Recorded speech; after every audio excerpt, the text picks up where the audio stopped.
Need you to move your car. Will do.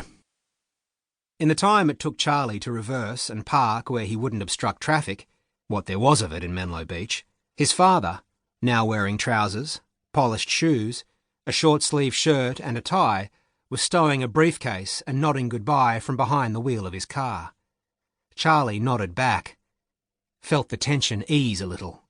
He wondered if a life, or lives, could be boiled down to a house.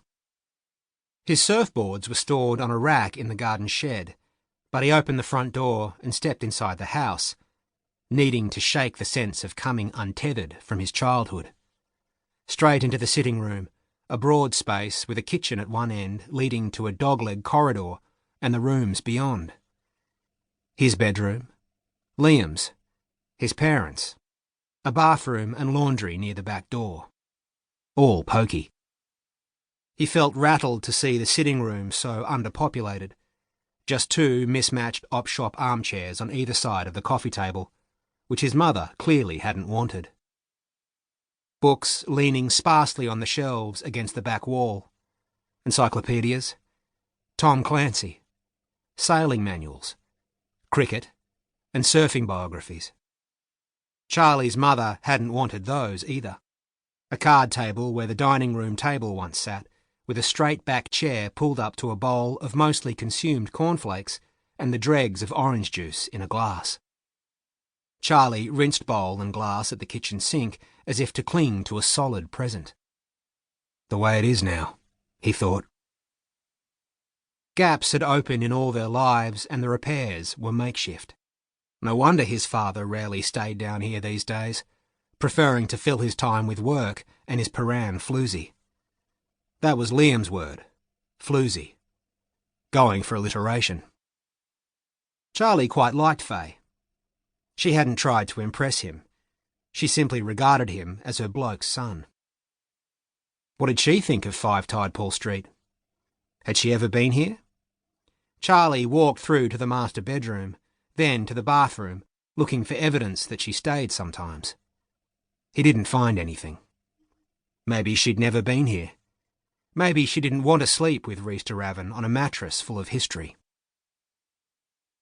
Charlie poked his head into Liam's room. Nothing remained but 4 blue-tack smudges on one wall. Finally, his own room, the smallest, as the younger son. He'd call the Salvation Army to collect his bed frame, mattress, wardrobe and bedside table, but he'd forgotten all about his tennis trophies and his class of 1999 graduation photo, the police commissioner shaking his hand in the grounds of the academy. He took them down from the shelf, stacked them in the car, and returned to check the wardrobe, the drawers, expecting maybe an old concert ticket or a 5-cent coin. Zilch. The landline rang before he could lock up and collect the surfboards. He thought, Jess, Dad, a colleague of Dad's, Liam or Mum. The phone, a pale green relic of the 70s, was on the kitchen bench next to a basket of bills, receipts, envelopes, keys, and a tube of sunblock. Garry Deravin's phone, Charlie speaking. It's me. Hi, sweetheart. Sad? A bit. Charlie paused. She deserved more. A bit unreal. Memories? Memories and absences, Charlie said, and stopped. His wife waited a moment, laughed, and said lightly, That Charlie. Can't shut him up sometimes. 2 years in. It was sometimes like that between them. Often like that. The rebukes fond rather than harsh, though. So far. The place looks a bit forlorn, Charlie said. My lovely. I wish I could be there. Em says hello. Say hello to Daddy. Charlie saw his daughter in his wife's arms and heard some of her soft, gassy pops and murmurs. And when he said, Hello, Bubba, silence. Maybe she'd recognised his voice and was wondering what he was doing in the handpiece.